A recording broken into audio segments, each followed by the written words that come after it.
ये डेमोक्रेसी पे एक पोस्ट थी। जी क्या भारत में इस्लाम धर्म को किसी प्रकार का खतरा है? क्या भारत में मुसलमान को उनकी कोई भी मजहबी रस्म निभाने से रोका जाता है? ये पहला सवाल है। फिर भी कई साथी मुस्लिम लीग के मीडिया प्रचारक अल्लामा इकबाल के शेर को कोट कर देते हैं। वो अब शेर लिखते हैं, ये डेमोक्रेसी पर थी। मुल्ला जी को जी, जो है देखे हिंद हमने। में सजदे की मुल्ला को जो है हिंद में सजदे की इजाजत, ना ना ये समझता है कि इस्लाम है आजाद। इकबाल की नजर में इस्लाम की आजादी इस्लामिक राज्य के रूप में सामने आती है। ये शेर पाकिस्तान के समर्थन और विशेषता उलेमाए हिंद के उस कथन के सदर उस वक्त के सदर हुसैन अहमद मदनी पर तंज था, जो दो राष्ट्र सिद्धांत के खिलाफ थे। मौलाना ने उस वक्त एक किताब लिखी थी, मुत्तहिद कौमियत और इस्लाम, 1938 में। उन्होंने ब्रैकेट में 1938 लिखा।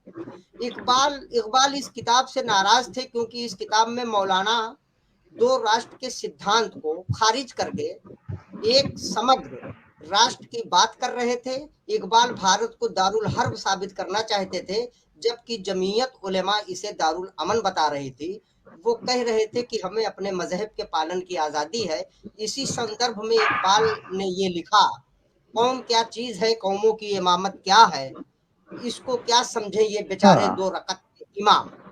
हम बस अब वो यहाँ पर कंक्लूड करते हैं डेमोक्रेसी कि हम पसमानदा जो खुद को पाकिस्तान आंदोलन और दो राष्ट्र के नजरिए अलग रखते हैं, हम उनकी ही भाषा बोलने लगे तो इस आंदोलन का क्या अर्थ है? फिर क्या हम ये नहीं देख पा रहे कि मुसलमानों के सारे फिरके जितनी आजादी से अपनी रस्म यहाँ निभा लेते हैं, उतनी आजादी तो तथाकथित मुस्लिम राष्ट्र में भी नहीं मुहैया है।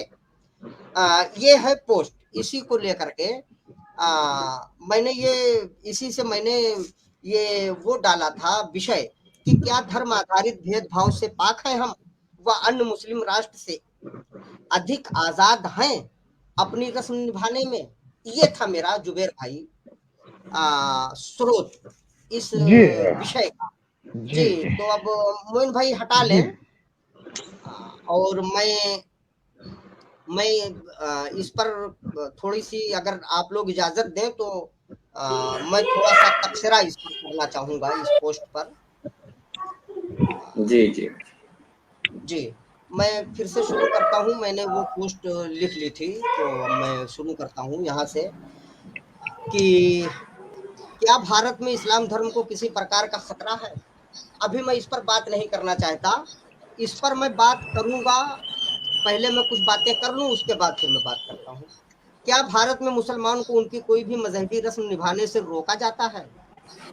फिर भी कई हाँ, रोका जाता है। फिर भी कई साथी मुस्लिम लीग के मीडिया प्रचारक अल्लामा इकबाल के शेर को कोट कर देते हैं कि मुल्ला को जो हिंद में सजदे की इजाजत, नादा ये समझता है कि इस्लाम है आजाद। ये सवाल किया डेमोक्रेसी ने कि क्या भारत में मुसलमान को उनकी कोई भी मजहबी रस्म निभाने से रोका जाता है? फिर उनका अगला जुमला ये बताता है कि उन्होंने ये मान लिया कि रोका नहीं जाता है, इसलिए आगे वो लिख रहे हैं डेमोक्रेसी साहिब पोस्ट लिख रहे हैं कि फिर भी कई साथी मुस्लिम लीग के मीडिया प्रचारक से आवाज आ रही है। आ, फिर भी कई साथी मुस्लिम लीग के मीडिया प्रचारक अल्लामा इकबाल के शेर को कोट कर देते हैं कि मुल्ला को जो हिंद में है सजदे की इजाजत, नादा ये समझता है कि इस्लाम है आजाद। तो मैं इस पर आऊंगा कि मतलब कह रहे हैं क्या कोई खतरा है या क्या मजहबी रस्म निभाने से रोका जाता है? सवाल करने के बाद जो अगला जुमला इस्तेमाल करते हैं साहिब पोस्ट, तो वो ये कहना चाहते हैं कि आजादी है, कोई रस्म से रोका नहीं जाता है, लेकिन फिर भी कुछ लोग ये शेर कोट कर देते हैं कि जैसे हमको इजाजत नहीं है। उनका ये मानना है कि इजाजत है। जो मैं इसका मतलब समझ रहा हूँ वो यही निकल रहा है।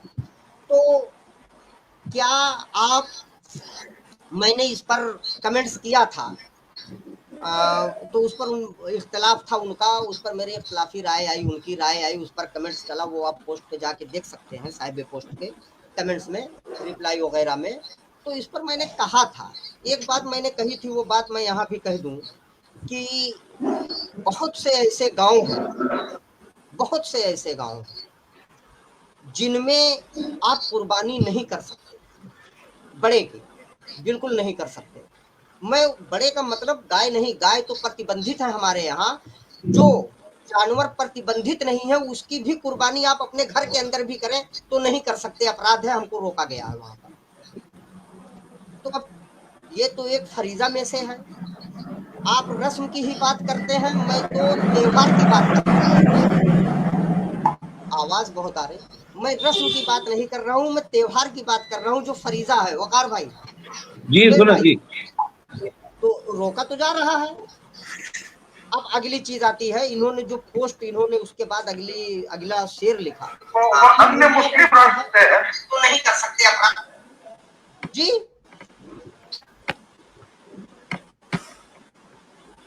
जी जी चले आप चले। जी। फिर वो कहते हैं कि मुल्ला को जो है हिंद में सजदे की इजाजत ना था, ये समझता है कि इस्लाम है आजाद। वो ये कहते हैं, कुछ लोग अल्लामा के मीडिया प्रचारक मुस्लिम लीग के अल्लामा का ये शेर कोट करते हैं। अब उस शेर को ये पस मंजर बताते हैं कि ये शेर कहाँ कब गया था। वकार भाई बहुत गौर से सुनिएगा। जी सुनो एकदम। जी, साहिबे पोस्ट कह रहे हैं कि अल्लामा की नजर में इस्लाम की आजादी इस्लामिक राज के रूप में सामने आती है। यहाँ पर हम उनका इख्तलाफ रखते हैं, ये इख्तलाफ ठीक है। ये शेर पाकिस्तान के समर्थन और विशेषता उलमाए हिंद के उस वक्त के सदर हुसैन अहमद मदनी पर तंज था। भाई मुझे पस मंजर नहीं मालूम है, मैंने जस का तस कबूल कर लिया। जो दो राष्ट्र सिद्धांत के खिलाफ थे, मैंने ये बात कबूल कर ली। चलिए, उन पर तंज था, वो दो राष्ट्र सिद्धांत के खिलाफ थे। बकौल साहिब पोस्ट कौन? मौलाना हुसैन अहमद मदनी साहब, जो उस टाइम जमीयत उलमा हिंद के सदर थे, खिलाफ थे। मौलाना ने उस वक्त एक किताब लिखी थी, मुत्तहिद कौमियत और इस्लाम, 1938 में आपके मुताबिक। वकार भाई सुनिएगा। हाँ जी जी इकबाल इस सुनो। किताब इकबाल इस किताब से नाराज थे, क्योंकि इस किताब में मौलाना दो राष्ट्र के सिद्धांत को खारिज करके एक समग्र राष्ट्र की बात कर रहे थे। इकबाल भारत को दारुल हर्ब साबित करना चाहते थे, जबकि जमीयत उलमा इसे दारुल अमन बता रही थी। वो कह रहे थे कि अपने मजहब के पालन की आजादी है। इसी संदर्भ में इकबाल ने ये लिखा कि कौम क्या चीज है, कौमों की इमामत क्या है, इसको क्या समझे ये बेचारे दो रकत के इमाम। मौलाना हुसैन अहमद मदनी साहब पर तंज करते हुए अल्लामा इकबाल ने दो शेर लिखा। मौलाना हुसैन अहमद मदनी साहब कौन है? जमीयत उलमा हिंद के सदर। जी पहला जी। शेर लिखते हैं कि मुल्ला को जो है हिंद में सजदे की इजाजत ठीक। नाता ये समझता है कि इस्लाम है आजाद। पहला शेर। वकार भाई, मोइन भाई, जुबेर भाई, एस अंसारी साहब, सब लोग बहुत गौर से सुनिएगा। दूसरा शेर, उस अल्लामा बकौल साहिब पोस्ट तंज कर रहे हैं हुसैन अहमद मदनी। हुसैन अहमद मदनी माने जमीयत उलमा हिंद के सदर, कि कौम क्या चीज है, कौमों की इमामत क्या है, इसको क्या समझे ये बेचारे दो रकत के इमाम। उन्हें दो रकत का इमाम कह रहे हैं, क्यों?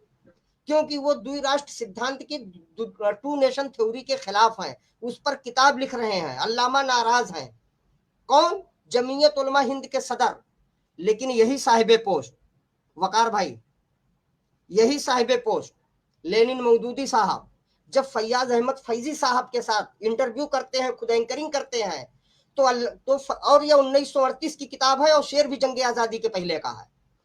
तो जब फैयाज अहमद फैजी इनकी एंकरिंग के सामने, इनकी एंकरिंग में दौरान जवाब कहते हैं कि अशराफ दो तरह की बात करता है और जुमले इस्तेमाल करते हैं, और फैयाज साहब कहते हैं कि यहाँ की जमीयत उलमा हिंद कहती है कि सेकुलरिज्म की बात करती है क्योंकि यहाँ तादाद कम है, और पाकिस्तान की जमीयत शरीयत की बात करती है। ये इस तरह दो मुंह साफ है। तो ये एंकर साहब तब नहीं कह सके कि ये जमीयत 1938 में अल्लामा ने इनके खिलाफ इतना बोला, सदर के खिलाफ। अरे जमीयत उलमा हिंद तो टू नेशन थ्योरी का विरोध जंग आजादी के पहले से कर रही थी। वो जो लोग टू नेशन थ्योरी के फेवर में थे, वकार भाई, वो चले गए।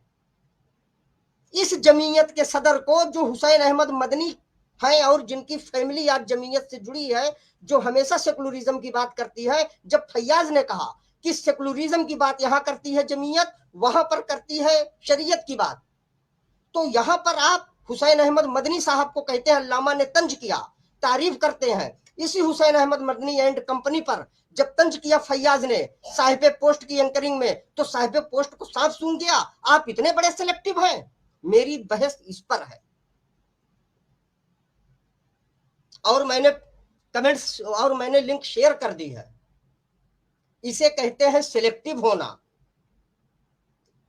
मतलब जिस जमीयत को फयाज बैठ के आपके चैनल पे कह रहा है कि इनका क्या नाम है, चेहरा देखिए, कि इंडिया की जमीयत टू नेशन थ्योरी के खिलाफ की बात करती है, कहती है सेकुलरिज्म चाहिए। पाकिस्तान की जमीयत कहती है कि हमको शरीयत का चाहिए, तादाद ज्यादा है, कह रहे हैं ये अशराफ का चेहरा है।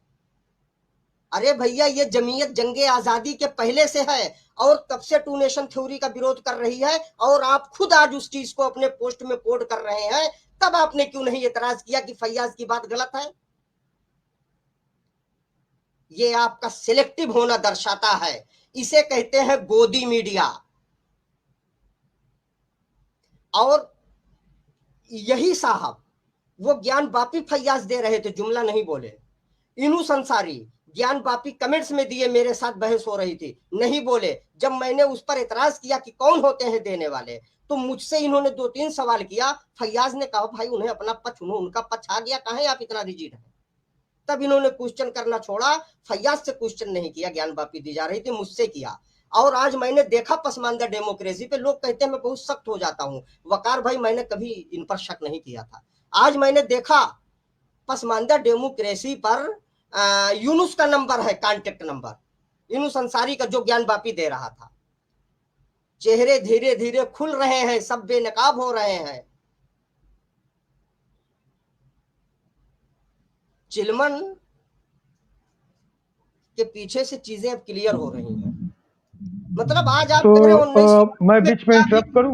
मौलाना नहीं, आज आप एक मिनट, हाँ, आज आप कह रहे हैं मौलाना हुसैन अहमद मदनी ने 1938 में किताब लिखी, उस पर अल्लामा ने 2 शेर लिखा, उन्हें मुस्लिम लीग का मीडिया प्रचारक बता रहे हैं और एतराज कर रहे हैं, और हुसैन अहमद मदनी की किताब कोट कर रहे हैं और कहते हैं वो टू नेशन थ्योरी के खिलाफ थे।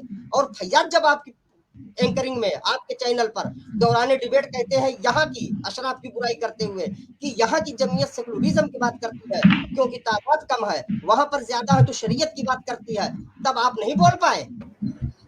अच्छा, एक मिनट में छोटा सा, नूरुलैन भाई, एक नूरुलैन साहब आगे डिबेट करूंगा जी, आप अपना व्यू दें जी। नूरुलैन साहब, छोटा सा कहते तो पहले उनको कह लेने दे ना, बस छोटा सा इंटरप्ट करूंगा मैं सिर्फ छोटी सी बात कह गया कि आप ये कहते हैं कि भाई यहाँ तादाद में कम है इसलिए यहाँ तो हमें सेकुलर डेमोक्रेसी चाहिए, और जहाँ मुसलमान तादाद में ज्यादा है वहां पे खिलाफत चाहिए। तो भाई आप ये चाहते हैं कि हम इंडिया में भी खिलाफत मांगने लगे? भाई आप ये चाहते हैं क्या? नहीं, मेरी ये बहस नहीं है। मेरी बहस ये है कि आप जिस जमीयत पर आरोप लगा रहे थे, आप जब इंटरव्यू ले रहे थे, आप एंकर थे, जिस जमीयत पर फैयाज ने आरोप लगाया उस पर आपकी जबान नहीं खुली, और आज उसी जमीयत के और उसी हुसैन अहमद मदनी की आड़ लेकर अल्लामा पर अटैक कर रहे हैं, जिसको अल्लामा ने इतना बुरा लिखा। तब आपकी जुबान क्यों नहीं खुली? मेरी ये बहस है। यहाँ पर क्या मांग होगी ये नहीं बहस है मेरी बहस आपके नजरिए पर है।